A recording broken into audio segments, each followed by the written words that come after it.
तो जैसा कि हम लोगों ने कल जो है आप लोगों का जो पेपर 2 और सेमेस्टर थर्ड का जो सिलेबस है उसके बारे में हम लोगों ने चर्चा की थी और मैंने आपको इस तरह से शेयर स्क्रीन के माध्यम से पूरा सिलेबस बताया था कि आपका सिलेबस क्या है जो पेपर 2 में आपको पढ़ना है। तो ये आप लोगों को क्लियर हो गया होगा कि पेपर 2 में आपको कविताएं पढ़नी है और दो किताबें हैं, एक खंड काव्य है और दूसरी मध्यकालीन कविताओं को लेके है। और दोनों किताबें जो है लाइब्रेरी में उपलब्ध हैं और उसकी पीडीएफ भी मैं आप लोगों के साथ शेयर करूंगा। तो आज हम लोग बात करेंगे आप लोगों का जो पेपर थर्ड होगा सेमेस्टर थर्ड का, मतलब पहला जो सेमेस्टर आप एसवाई में जिस सेमेस्टर का एग्जाम देंगे वो सेमेस्टर रहेगा सेमेस्टर थर्ड और वो पेपर भी थर्ड रहेगा। तो वो क्या है, उसका सिलेबस क्या है। तो जैसे कि मैंने आप लोगों को उस दिन भी बताया था कि इस पाठ्यक्रम को बहुत आसान बनाया गया है, बहुत सरल बनाया गया है और ये स्कोरिंग पेपर है कि इसमें आप ज़्यादा से ज़्यादा नंबर स्कोर कर सकते हैं। और इसका ड्रॉबैक ये है कि इसकी कोई एक फिक्स किताब नहीं है पाठ्यक्रम की कि आप वही किताब पढ़ लीजिए और आपको सब मिल जाए। इसमें जितने चैप्टर्स हैं उसके लिए अलग अलग नोट्स आप लोगों को मैं शेयर करूंगा, उसी से काम चलाना पड़ेगा। तो ये आपका सिलेबस मुंबई विश्वविद्यालय का मेरे सामने है, आप लोग देख सकते हैं। शेयर स्क्रीन में आपको दिखाई दे रहा है ये सिलेबस। हाँ सर, दिखाई दे रहा है। हाँ तो हाँ तो इसमें ये सब उद्देश्य वगैरह है और यहाँ से देखिए, यहाँ से आपका सिलेबस चालू होता है। तो आपकी जो पहली इकाई है, पहली इकाई प्रयोजन मूलक हिंदी है। तो ये पूरा पेपर का जो एक नाम है वो है प्रयोजन मूलक हिंदी। प्रयोजन मूलक को हिंदी में क्या प्रयोजन मूलक को अंग्रेजी में क्या कहते हैं, फंक्शनल।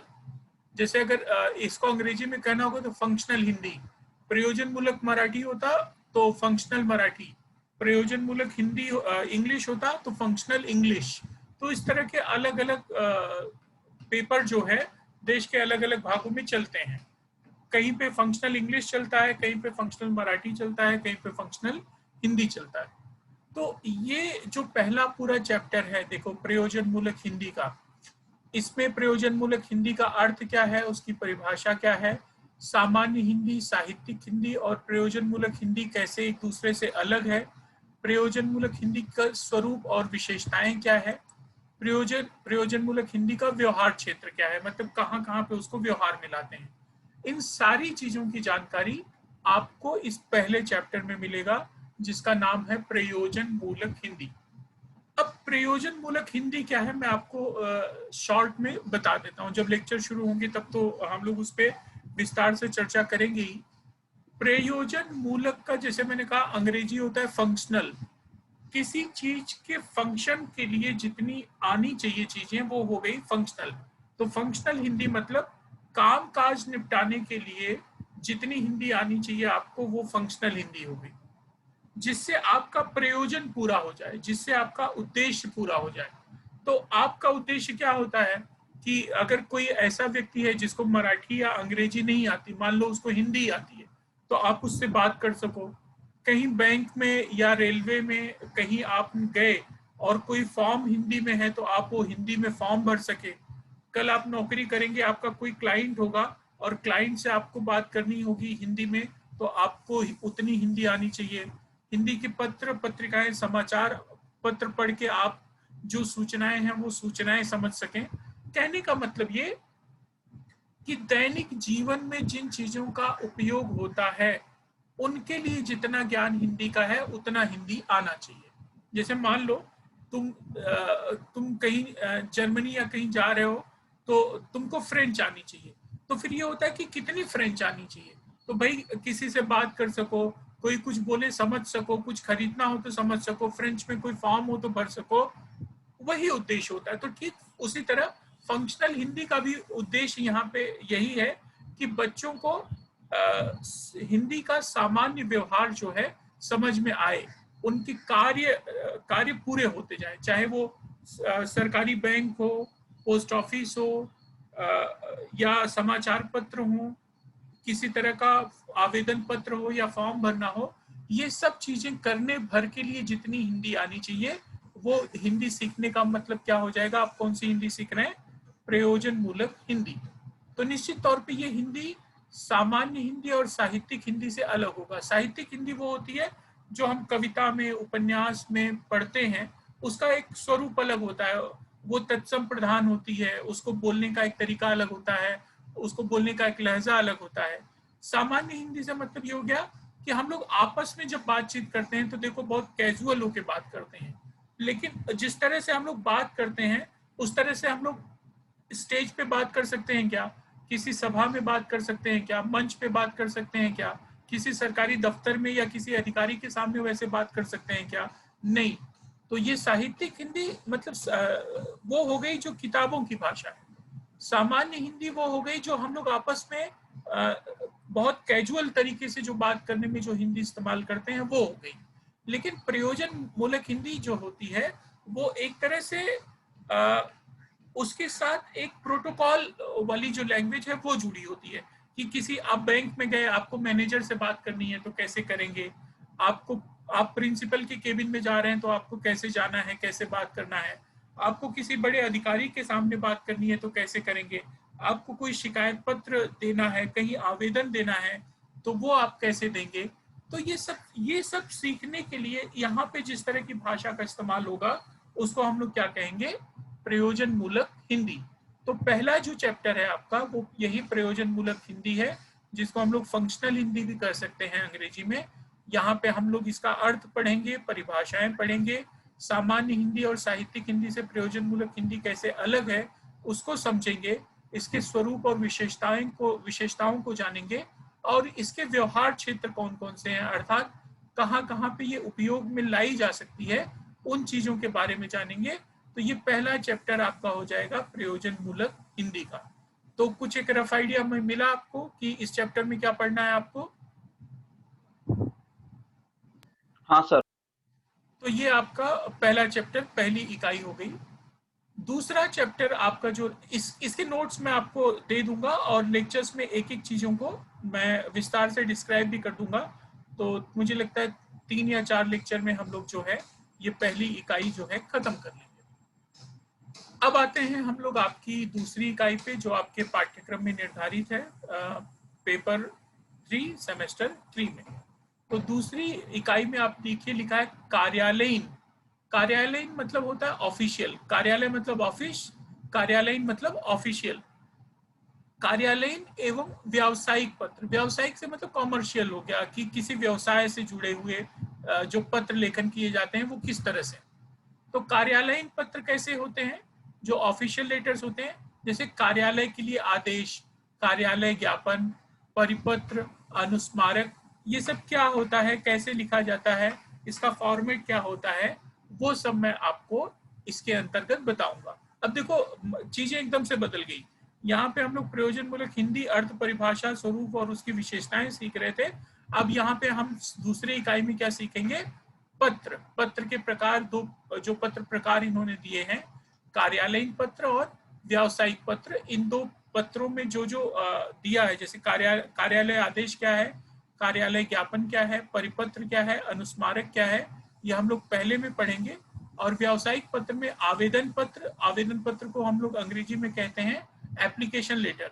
तो जैसे रिक्त पद, कहीं पे कोई जगह खाली है तो आप उसके लिए एप्लीकेशन करें कि आप, मुझे पता चला है कि आपके कॉलेज में या आपके कार्यालय में ये पद रिक्त है और मैं शैक्षणिक रूप से उसके लिए पात्र हूं, तो मैं अपना आवेदन पत्र प्रेषित कर रहा हूं। या अवकाश, अवकाश मतलब होता है छुट्टी या लीव। जैसे आप कहीं पे कार्य कर रहे हैं और आपको व्यक्तिगत कारणों से, मेडिकल के कारणों से, किसी बीमारी से या कोई फैमिली या पर्सनल रीजन से आपको 1 दिन की, 2 दिन की या हफ्ते भर की छुट्टी चाहिए, तो आप उसके लिए, अवकाश के लिए पत्र लिखते हैं अपने बड़े अधिकारी को कि भाई इस तरह के काम के लिए मुझे इतने दिन की छुट्टियां चाहिए। तो वो भी व्यावसायिक पत्र का ही हिस्सा हो जाएगा। पूछताछ, इंक्वायरी लेटर जिसको बोलते हैं, जैसे आपको कोई पूछताछ करनी है, मान लीजिए कोई किताब वाला है, आपको कुछ 5-6 किताबें चाहिए, तो आप उसको पत्र लिखते हो कि भाई मुझे ये तरह की किताबें चाहिए, तो मैं जानना चाहता हूँ कि ये किताबें आपके पास उपलब्ध है क्या, या मेरे शोध का विषय या मेरी रुचि का विषय, जैसे मान लो सिनेमा है, तो मराठी सिनेमा पे आपके पास कुछ किताबें हैं क्या, तो आप इस तरह की इंक्वायरी करते हैं और उसके जवाब में वो बताता है आपको कि उसके पास क्या क्या उपलब्ध है। इसी तरह क्रयादेश है, मतलब कोई चीज क्रय करने के लिए ऑर्डर फॉर्म जिसको बोलते हैं, कि ऑर्डर लेटर भी ऑर्डर लेटर बोलना ज्यादा ठीक होगा, कि जैसे आप कोई चीज ऑर्डर करते हो कि भाई हाँ मुझे ये चीजें चाहिए, तो वो ऑर्डर फॉर्म कैसे हो या वो ऑर्डर लेटर कैसे लिखा जाए, उसके बारे में भी हम लोग यहाँ पे जानेंगे।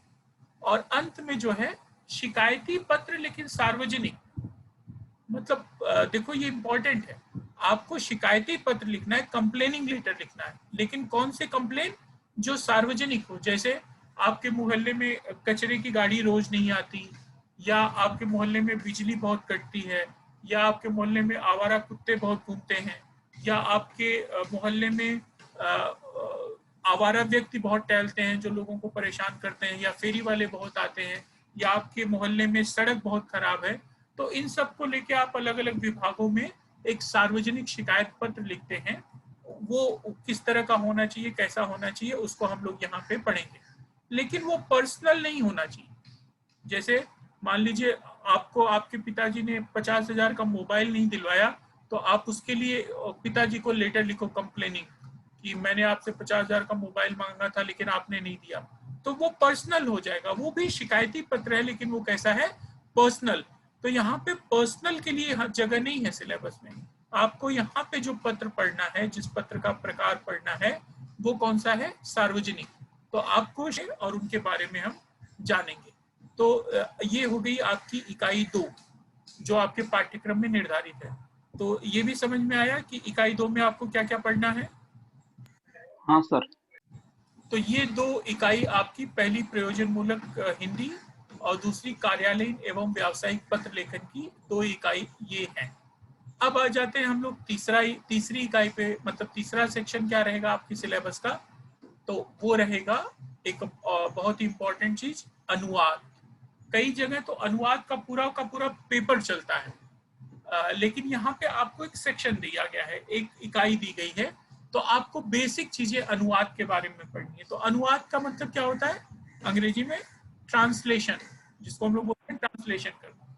तो उसमें अनुवाद का अर्थ, अनुवाद की परिभाषा, अनुवाद के भेद, शब्दानुवाद, भावानुवाद, अर्थानुवाद, सारानुवाद, सृजनात्मक अनुवाद अथवा काव्यानुवाद या कथानुवाद, और अनुवाद के महत्व एवं उपयोगिताएं बताइए। तो इसमें प्रश्न भी कैसे आएंगे, अनुवाद का अर्थ बताते हुए उसकी परिभाषाएं लिखो, या अनुवाद के प्रमुख भेदों की चर्चा करो, या अनुवाद के महत्व एवं उपयोगिता के बारे में विस्तार से चर्चा करिए। ये मैं वो प्रश्न बता रहा हूँ जो 15-15, 20-20 नंबर के पुराने पैटर्न में ये आते थे, जो लेकिन कोरोना काल में सब बदल जाएगा, तो उसमें प्रश्न के तरीके बदल जाएंगे, है ना। तो ये मतलब सर भाषांतर ना मराठी में। हाँ, भाषांतर। जैसे मान लो कि हिंदी की कोई कहानी है प्रेमचंद की, आप उसको अंग्रेजी में या मराठी में अनुवाद कर देते हैं, मतलब उसका भाषानुवाद कर देते हैं। लेकिन उसको अनुवाद कहना ठीक है, भाषानुवाद करना इसलिए ठीक नहीं है क्योंकि अनुवाद से भाषा का नहीं होता। देखो वो जब मैं डिटेल में हम लोग बात करेंगे तो समझोगे, और ये जो अलग अलग प्रकार दिए ना उससे भी समझ में आएगा। जैसे शब्दानुवाद, मतलब शब्दों का अनुवाद, ये ज्यादातर कहाँ पे लागू होता है, जो लीगल मैटर होते हैं, है ना। लीगल मैटर में एक एक शब्द बड़ा इंपॉर्टेंट होता है। रामचरण का अगर तुमने रामकरण कर दिया तो सारी प्रॉपर्टी छोटे भाई को मिल जाएगी, है ना, पहले भाई को कुछ नहीं मिलेगा। तो वहां पे चरण और करण, मतलब च और क में भी अंतर नहीं आना चाहिए। तो ऐसे अनुवाद को क्या बोलते हैं, वर्ड टू वर्ड ट्रांसलेशन।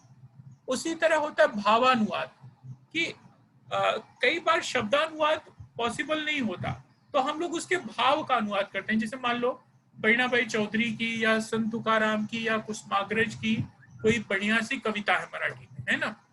अब मराठी में वो जो भाव है कविता का, अगर हम लोग शब्द टू शब्द उसका अनुवाद करेंगे तो वो भाव नहीं आ पाएगा दूसरी भाषा में। तो हमें उसका क्या करना पड़ता है, भावानुवाद करना पड़ता है। मतलब उस कविता का अर्थ क्या निकल रहा है, उसके पीछे कवि के भाव क्या है। वो जैसे कृष्ण भगवान को हम लोग क्या कहते हैं, माखन चोर, है ना। अब इसको अंग्रेजी में अगर वर्ड टू वर्ड ट्रांसलेशन कर दो, माखन चोर को क्या बोलेंगे अंग्रेज, माखन को क्या बोलेंगे? मक्खन को वो क्या बोलेंगे? वो लिख देंगे बटर थीफ, है ना? और बटर चुराने वाला कोई या चीज चुराने वाला कोई चोर है। लेकिन वो बटर थीफ या चीज थीफ कहने से क्या माखन चोर वाला भाव आ रहा है? क्या नहीं आ रहा है। तो क्यों नहीं। क्यों क्योंकि वो हमारी संस्कृति में बसा हुआ है। हम अपने भगवान को क्यों माखन चोर कह रहे हैं, क्यों उनको रणछोड़ दास कहते हैं? तो वो सारे भाव के लिए भावानुवाद जरूरी होती है, वहां पे शब्दानुवाद जरूरी नहीं होता। ठीक उसी तरह अर्थानुवाद भी होता है। बहुत सारी चीजें होती हैं जो जिस भाषा में उसका सौंदर्य होता है उसी में होता है। जैसे अभंग है, अब अभंग जिस तरह से गाया गया है उसकी प्रस्तुति में जब दूसरी भाषा में करोगे तो वैसा ही करना मुश्किल है। तो उसका जो अर्थ है, उसका जो सार है, हम उसका अनुवाद कर देते हैं, तो उसको बोलते हैं अर्थानुवाद। और सारानुवाद, कई बार सारानुवाद क्या होता है, जैसे मान लो कि किसी की कंप्लेन है या कोई कमेटी बनी है, कमेटी की अब 1000 पन्नों की रिपोर्ट है। मान लो कल्याण को स्मार्ट सिटी कैसे बनाया जाए, ये 1000 पन्नों की रिपोर्ट कमेटी ने 2 साल में सबमिट कर दी। अब आज मिनिस्टर की मीटिंग है या मुख्यमंत्री की मीटिंग है, तो अब क्या वो मीटिंग में 1000 पन्ने पढ़ेंगे कि काय कमेटी ने सांगितलं वाचा पहिले? नहीं, वो क्या करेंगे, उनको सारा अनुवाद चाहिए। सारा मतलब उसका निचोड़, जिसको अपन निष्कर्ष कहते हैं कि कमेटी ने पूरी स्टडी की तो उनका क्या निचोड़ है, उनका क्या कहना है कि कल्याण में इतना इन्वेस्ट कर दें या सड़कें बना दें या पानी पे काम करें। तो वो खाली निचोड़ चाहते हैं, है ना? वो 1000 पन्ना नहीं पढ़ना चाहते। तो ऐसी चीज, ऐसे अनुवाद को हम लोग क्या कहते हैं? सारा अनुवाद कहते हैं या निष्कर्ष अनुवाद कहते हैं। और उसी तरह होता है सृजनात्मक अनुवाद या काव्यानुवाद, कथानुवाद। किसी कहानी, कथा, उपन्यास का जब अनुवाद किया जाता है तो उसकी जो साहित्यिक गरिमा होती है, उसकी जो सृजनात्मकता होती है, वो बनाए रखना बहुत जरूरी होती है। वहां आप शब्दानुवाद या अर्थानुवाद से काम नहीं चला सकते। उसमें एक तरह का साहित्यिक टच होना चाहिए, एक साहित्यिक उसका फैब्रिक जो है वो लिटरेचर का होना चाहिए। तो उस तरह के अनुवाद होने बहुत जरूरी है।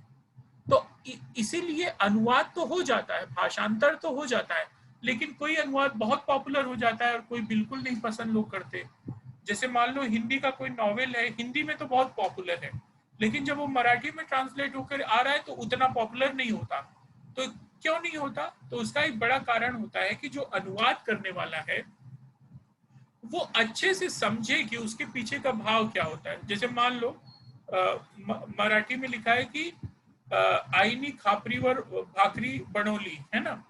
अब वो जो अनुवाद करने वाला अगर वो हिंदी में लिख देगा कि माँ ने तवे के ऊपर भाकरी या रोटी बनाई, तो तव्यावर बनवणे आणि खापरीवर बनवणे त्याच्यामध्ये काय अंतर आहे आणि ती काय चांगली गोष्ट आहे, जेव्हापर्यंत त्याला ते माहित, त्याला ते कल्चर नाही माहित आहे तेव्हापर्यंत तो त्याचा ट्रांसलेशन नाही करू शकत। तो ट्रांसलेशन के लिए ये बहुत जरूरी है कि जो सोर्स भाषा है, मतलब जिस भाषा से आपको जिस भाषा में अनुवाद करना है, दोनों की संस्कृति में आप रचे बसे, आप उसको अच्छे तरह से समझते हो। जैसे मुझे मान लो मराठी आती है, वो एक अलग चीज हो गई कि मैं लंदन में भी बैठ के मराठी सीख सकता हूँ। लेकिन अगर मैं महाराष्ट्र में रह के मराठी सीखूंगा तो मैं ज्यादा बेहतर तरीके से यहाँ के कल्चर को समझ पाऊंगा और कौन सा शब्द कहाँ पे किस तरह उपयोग में लाया जाता है, उसका क्या महत्व होता है, वो मैं ज्यादा बेहतर समझ पाऊंगा। इसलिए अनुवाद में जो है बहुत सारी बारीकियां होती हैं, उनको सीखना और समझना बहुत जरूरी होता है। एक बार इंग्लिश में जो है खबर थी, आप लोगों ने देखा होगा ना, जो रेलवे की बर्थ होती है जिसपे सोते हैं, रिजर्वेशन कराते हैं, उसको स्लीपर बोलते हैं। तो हिंदी हाँ सर। हाँ, तो ये न्यूज थी इंग्लिश पेपर में कि बाढ़ में क्या हुआ कि वो जो स्लीपर्स थे जो हैं, वो भी रेलवे के 100-200 स्लीपर्स बह गए। तो अनुवाद करने वाले ने क्या सोचा, स्लीपर्स मतलब कौन? जो स्लीप करता हो, जो सोने वाला हो। तो उसने हिंदी में अनुवाद किया कि रेलवे के 200 सोने वाले बह गए। हंगामा मच गया, अरे 200 सोने वाले मतलब क्या 200 आदमी बह गए क्या? फिर ये हुआ कि नहीं नहीं, वो हम तो वो स्लीपर की बात कर रहे थे जो जिसके ऊपर लोग लेटते हैं। तो कई बार अनुवाद में अर्थ का अनर्थ भी हो जाता है, इसीलिए इन सारी बारीकियों को बहुत ध्यान से समझना पड़ता है। अनुवाद का काम इतना आसान नहीं है। छोटी छोटी बारीकियों पे बहुत ध्यान रखना पड़ता है। इसीलिए अनुवाद क्या है, उसकी परिभाषा क्या है, उसके भेद क्या है और उसका महत्व क्या है, उसकी उपयोगिता क्या है, वो जानना बहुत जरूरी है। भाई जैसे कुसुमाग्रज मराठी के बहुत बड़े कवि हैं, लेकिन अगर बंगाली में उसका ट्रांसलेशन हो जाए तो सारे बंगाल के लोग भी कुसुमाग्रज को के लिटरेचर को जान पाएंगे। हिंदी में हो जाए तो पूरा हिंदी बेल्ट जान पाएगा, तमिल तेलुगु मलयालम इंग्लिश में हो जाए तो और सारे लोग जान पाएंगे। तो कहने का मतलब कि अनुवाद जो है आपकी व्याप्ति को बढ़ा देता है, आपके दायरे को बढ़ा देता है, आपके सर्कल को बढ़ा देता है। तो इसीलिए अनुवाद का बहुत महत्व है, बहुत उपयोगिता है। उसके उस अनुवाद के कारण ही हम एक नई संस्कृति, नई भाषा, उनके खान पान, व्यवहार, रीति रिवाज, मेले, इन सब से परिचित हो पाते हैं। तो अनुवाद का बहुत महत्व है। इसी बात को ध्यान में रखते हुए उन्होंने ये पूरा का पूरा चैप्टर अनुवाद का, भाषांतर का आप लोगों को एक दिया है। तो पहला चैप्टर आपका प्रयोजन मूलक हिंदी, फंक्शनल हिंदी का है, दूसरा कार्यालयीन और व्यावसायिक पत्र लेखन का है, और तीसरा ट्रांसलेशन का है, अनुवाद का है। तो ये तीसरा इकाई भी क्या है, समझ में आया आपको? इसमें क्या पढ़ना है आपको? हाँ सर। Very good. अब आ जाते हैं हम लोग आपके अगले इकाई पे, और अगली इकाई जो है आपकी है पत्रकारिता। पत्रकारिता को तो आप लोग अच्छी तरह समझ रहे हैं। पत्रकारिता का मतलब होता है जर्नलिज्म, अंग्रेजी में जिसको जर्नलिस्ट बोलते हैं। जो जर्नलिज्म करता है वो क्या होता है? जर्नलिस्ट। जो पत्रकारिता पढ़ता है वो क्या बन जाता है? पत्रकार। पत्रकार। तो पत्रकारों की पत्रकारिता में भी पूरा पोस्ट ग्रेजुएशन का कोर्स वगैरह होता है, सब कुछ है। लेकिन यहाँ पे पत्रकारिता को सामान्य रूप से समझाने के लिए आपको पूरा एक सेक्शन दे दिया। जैसे उन्होंने अनुवाद का दे दिया, पत्र लेखन का दे दिया, फंक्शनल हिंदी का दे दिया, उसी तरह उन्होंने एक सेक्शन आपको दे दिया पत्रकारिता का। तो इसमें भी आपको क्या पढ़ना है? पत्रकारिता, उसकी परिभाषा, स्वरूप और महत्व। मतलब सामान्य रूप से पत्रकारिता से हम क्या समझते हैं, पत्रकारिता का अर्थ क्या होता है, इस बात को हम लोग यहाँ पे समझेंगे। और क्या पढ़ेंगे? हिंदी पत्रकारिता का विकास क्रम। चूंकि हिंदी का पेपर है तो हिंदी पत्रकारिता कब शुरू हुई, उसमें किस तरह से उसका विकास हुआ, कौन कौन से लोग थे, उदंत मार्तंड से लेके आज के नवभारत टाइम्स या दैनिक जागरण तक की जो पूरी यात्रा है, वो पूरी यात्रा के बारे में संक्षेप में हम लोग पढ़ेंगे कि भारतेंदु हरिश्चंद्र का इसमें क्या योगदान रहा, उनकी मंडली का या क्या योगदान रहा, राजा सितारे हिंद का क्या योगदान रहा। इन सारी चीजों को हम लोग हिंदी पत्रकारिता के विकास क्रम में पढ़ेंगे, जानेंगे। और तीसरा बिंदु इसी इकाई में है पत्रकारिता के विविध रूप। जैसे आजकल जर्नलिज्म के अलग अलग रूप हो गए हैं। जैसे खेल पत्रकारिता। खेल पत्रकारिता का मतलब हो गया स्पोर्ट्स जर्नलिज्म। बहुत सारे पत्रकार ऐसे होते हैं जो खाली स्पोर्ट्स के बारे में जानकारी देते हैं, है ना, कि कहाँ पे क्रिकेट मैच हुआ, किसका रिकॉर्ड टूटा, सचिन ने क्या किया, गांगुली ने क्या किया, द्रविड़ ने क्या किया, नए बच्चे क्या कर रहे हैं, भारत का आने वाले वर्ल्ड कप को लेके क्या प्लान है, 2020 में क्या हुआ। तो ये जो पत्रकार होते हैं ये खाली खेल पत्रकारिता से संबंधित न्यूज देते हैं। तो खेल पत्रकारिता क्या होती है, खेल पत्रकारिता के समाचार कैसे लगाए जाते हैं, उसके एथिक्स क्या हैं, उसकी चर्चा यहाँ पे हम लोग करेंगे। दूसरा है इलेक्ट्रॉनिक माध्यमों की पत्रकारिता। अब इलेक्ट्रॉनिक माध्यमों की पत्रकारिता में क्या आ जाएगा आपका? इलेक्ट्रॉनिक माध्यम क्या है? जैसे टीवी है, इंटरनेट है, वेबसाइट है, सोशल मीडिया है, ट्विटर है, ये ब्लॉग है, इन सब पे भी जो पत्रकारिता हो रही है। जिससे मतलब बहुत सारे लोग खाली ब्लॉग बना के लिखते हैं, उनके ब्लॉग पॉपुलर हैं। बहुत सारे लोग ट्विटर के माध्यम से सूचनाएं जारी करते रहते हैं। बहुत सारे लोगों ने अपनी वेबसाइट बना के रखी है। बहुत सारे न्यूज़पेपर्स और पत्र पत्रिकाओं के ई रिसोर्सेज हैं, ई कंटेंट हैं, उनके ऊपर पत्रकारिता होती है। तो ये जो इलेक्ट्रॉनिक माध्यमों से जो पत्रकारिता हो रही है, जिसमें सोशल मीडिया एक बहुत बड़ी भूमिका निभा रहा है, उसके बारे में भी यहाँ पे हम लोग चर्चा करेंगे। और साथ ही साथ साहित्य और सांस्कृतिक पत्रकारिता कि आज कल्याण में अत्रे रंग भवन में कौन सा कार्यक्रम हुआ, गायन समाज में क्या कार्यक्रम हुआ, किसकी किताब का लोकार्पण हुआ, कहाँ पे कवि सम्मेलन हुआ। इस तरह की जो चीजें होती हैं जो साहित्य और संस्कृति से जुड़ी हुई होती हैं, उनके बारे में जो जानकारी जिस पत्रकारिता से मिलती है उसको क्या बोलते हैं, साहित्यिक सांस्कृतिक पत्रकारिता। तो इस तरह से पत्रकारिता के अलग अलग रूपों के बारे में हम लोग जानेंगे, जिसमें से मुख्य है खेल पत्रकारिता, इलेक्ट्रॉनिक माध्यमों की पत्रकारिता और साहित्यिक सांस्कृतिक पत्रकारिता। तो ये चौथा जो सेक्शन आपका पाठ्यक्रम में है वो पत्रकारिता का है और उसमें इतनी चीजें हम लोगों को पढ़नी होगी। पत्रकारिता का स्वरूप, परिभाषा, विकास और उसके विविध रूप। क्लियर हो गया? चौथी इकाई आपको क्लियर हुई? हाँ सर। अब मुझे लगता है आपका ये जो अंतिम इकाई होगी, टोटल 5 इकाई है, अंतिम इकाई है आपका व्यवहारिक अनुवाद या पारिभाषिक शब्दावली का। तो जैसा मैंने कहा था इसमें ज्यादा कुछ नहीं है, इसमें 2 चीजें हैं, खाली 3 चीजें। पहली तो आपको दिया रहेगा अनुवाद करने के लिए, जैसे मान लो जैसे अंग्रेजी ऑब्लिक मराठी से हिंदी में अनुवाद, जैसे कोई पैराग्राफ या तो अंग्रेजी में रहेगा या तो मराठी। मान लो मराठी में 10 लाइन का कोई पैराग्राफ है, कहा जाएगा इसको पढ़ के आप इसका क्या करिए, हिंदी में अनुवाद करिए, है ना। तो यहाँ पे आपको क्या होगा, ये जो अनुवाद वाला चैप्टर आप पढ़े रहेंगे ना, उसका पूरा फायदा आपको यहाँ मिलेगा कि अनुवाद कैसे करना है। तो वो जो आपको अनुवाद करना है अंग्रेजी और मराठी से हिंदी में करना है, चाहे अंग्रेजी से हिंदी में करिए चाहे मराठी से हिंदी में करिए। तो वो अगर आ गया तो सीधे सीधे आपको अनुवाद कर देंगे, आपका काम पूरा हो गया। लेकिन अब वही है कि आंसर इन वन सेंटेंस में ये सारी चीजें कैसे कवर होंगी देखना पड़ेगा।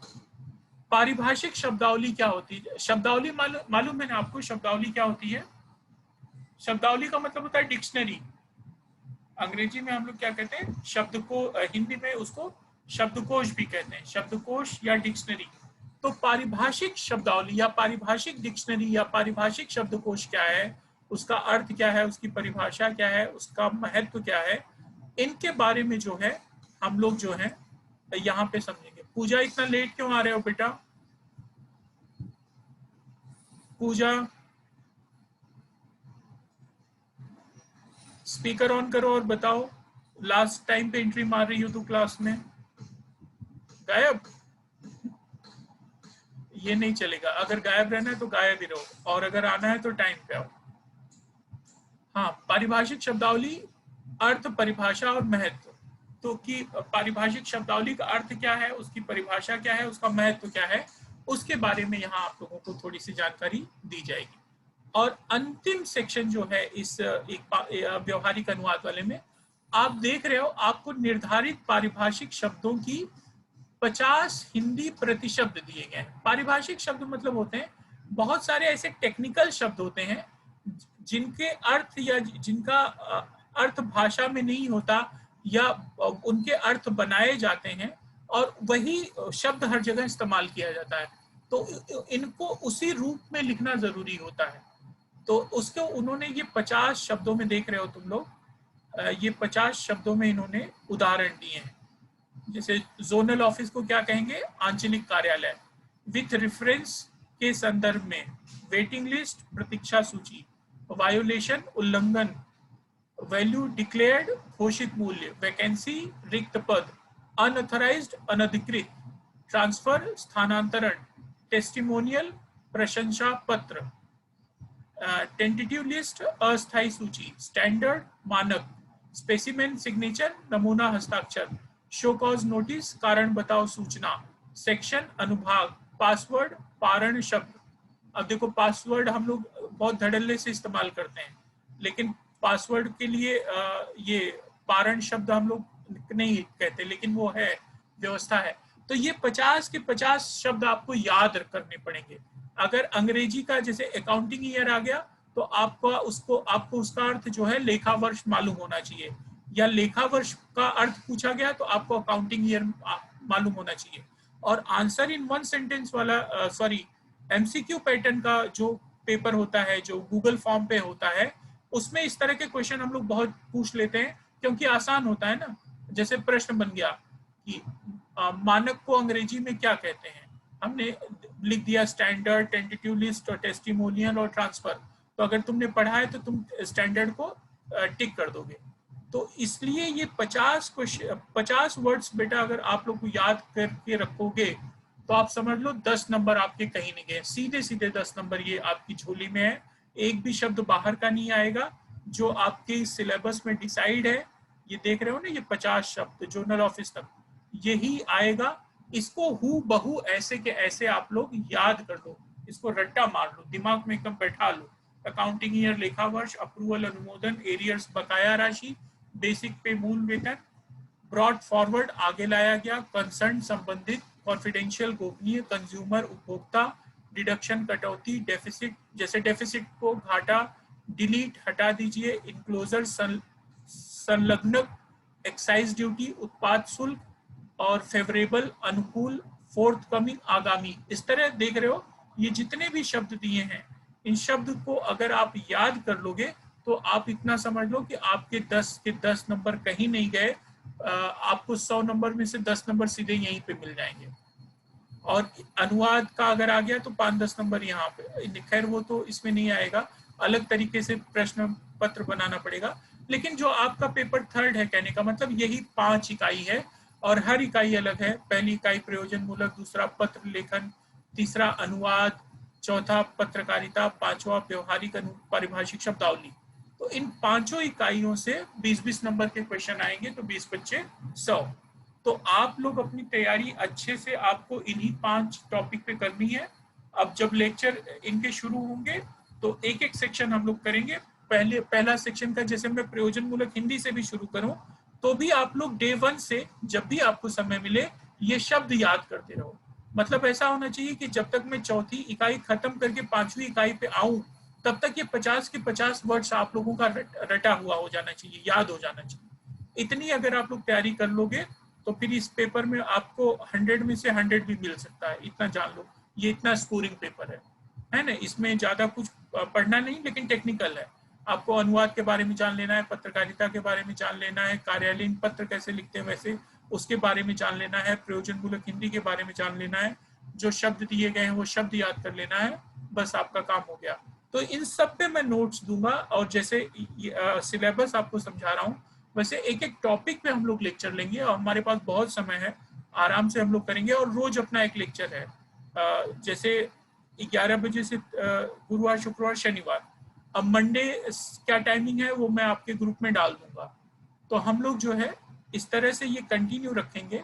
और पहले जो है हम लोग शुरू करेंगे, हम लोग ऐसा भी कर सकते हैं कि 3 दिन हम लोग पेपर 2 पढ़ें, जैसे मंडे, ट्यूसडे, वेडनेसडे पेपर 2 पढ़ें, थर्सडे, फ्राइडे, सैटरडे हम लोग पेपर 3 पढ़ें।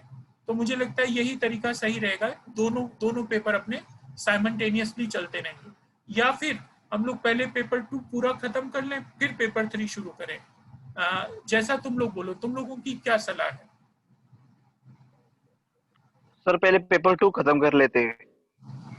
उसमें लेकिन उसमें कई बार चक्कर ये होता है ना बेटा, मान लो किसी कारणवश लेट हुआ, लेक्चर नहीं हो पाए या कुछ भी है ना, तो एक पेपर पूरा का पूरा छूटा रहता है ना।